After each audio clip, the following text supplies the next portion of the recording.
नमस्कार दोस्तों, स्वागत है आपका हमारे channel divine knowledge and eternal peace पर। दोस्तों, आज हम एक ऐसे सवाल का जवाब ढूंढने जा रहे हैं जो हर किसी के मन में कभी न कभी आता है। दुनियादारी और अध्यात्म को एक साथ कैसे चलाया जा सकता है? क्या आप भी सोचते हैं कि नौकरी, परिवार और पैसों की भागदौड़ के बीच आध्यात्मिक शांति कैसे पाई जाए? अगर हाँ, तो ये वीडियो आपके लिए है। आज हम विभिन्न धार्मिक ग्रंथों से उदाहरण लेंगे और समझेंगे कि कैसे हम अपने व्यस्त जीवन में अध्यात्म को शामिल कर सकते हैं। तो चलिए शुरू करते हैं। दुनियादारी और अध्यात्म, क्या ये वाकई अलग हैं? दोस्तों, ज़्यादातर लोग सोचते हैं कि दुनियादारी यानी काम धंधा, परिवार और पैसा कमाना, जबकि अध्यात्म यानी मंदिर जाना, पूजा करना या साधना। लेकिन ये सच है कि ये दोनों एक दूसरे के पूरक हो सकते हैं। भगवत गीता में भगवान श्री कृष्ण ने अर्जुन को कहा है, कर्मण्येवाधिकारस्ते मा फलेषु कदाचन। अध्याय 2 श्लोक नंबर 47। इसका मतलब है कि तुम्हें सिर्फ अपने कर्म पर ध्यान देना है, फल की चिंता नहीं करनी है।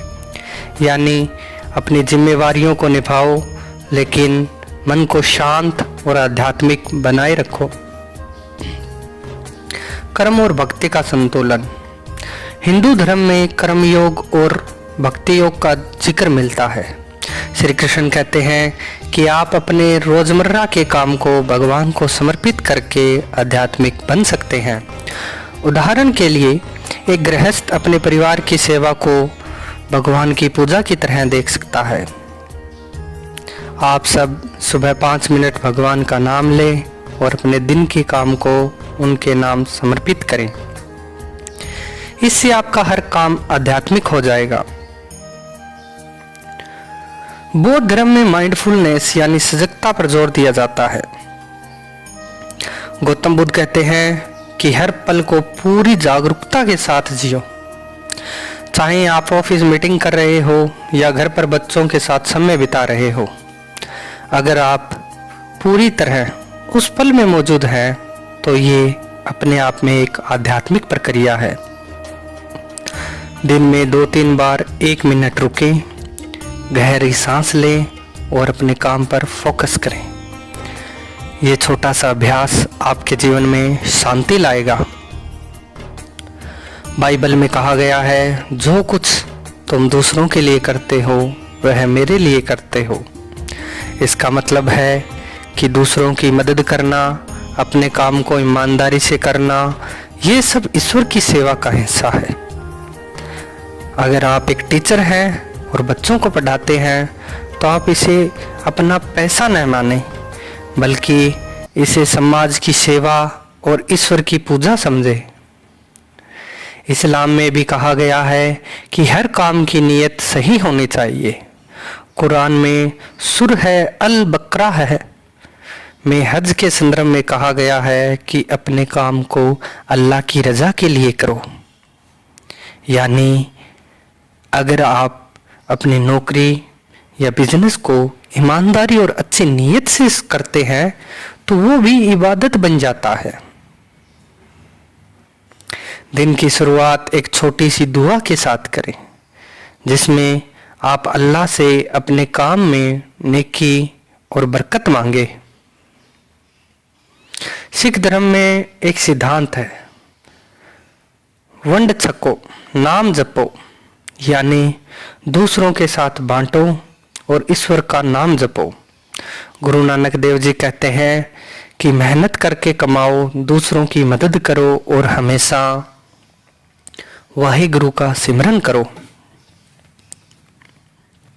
अपने कमाए हुए पैसे का एक हिस्सा दान करें, चाहे वो छोटा ही क्यों ना हो। ये आपके जीवन में आध्यात्मिक संतुलन लाएगा। रोजमर्रा के जीवन में संतुलन कैसे बनाएं? समय प्रबंधन। सुबह 10 से 15 मिनट ध्यान या प्रार्थना के लिए निकालें। दिन के अंत में 5 चीज़ें लिखें जिनके लिए आप आभारी हैं। अपने काम को पूजा बनाएं, उसे पूरी ईमानदारी और लगन से करें तथा सेवा भाव रखें। सप्ताह में एक बार किसी ज़रूरतमंद की मदद करें। करके देखना, बहुत अच्छा लगेगा। धार्मिक ग्रंथों को पढ़ें और उनके सिद्धांतों को जीवन में लागू करें। इससे आपको दुर्गुणों से मुक्ति, राह में भटकाव से मुक्ति मिलेगी। दोस्तों, दुनियादारी और अध्यात्म को एक साथ चलाना कोई मुश्किल काम नहीं है। बस ज़रूरत है सही नीयत, थोड़े से समय और अपने काम को भगवान की भक्ति से जोड़ने की। चाहे आप किसी भी धर्म को मानते हों, हर धर्म यही सिखाता है कि अपने कर्मों को शुद्ध करें, दूसरों के लिए अच्छा करें। अगर आपको यह वीडियो पसंद आया हो तो लाइक करें, शेयर करें और हमारे चैनल को सब्सक्राइब करें। बेल आइकन दबाना न भूलें ताकि आपको हमारे नए वीडियोस की नोटिफिकेशन मिलती रहे। धन्यवाद। मिलते हैं नेक्स्ट वीडियो में।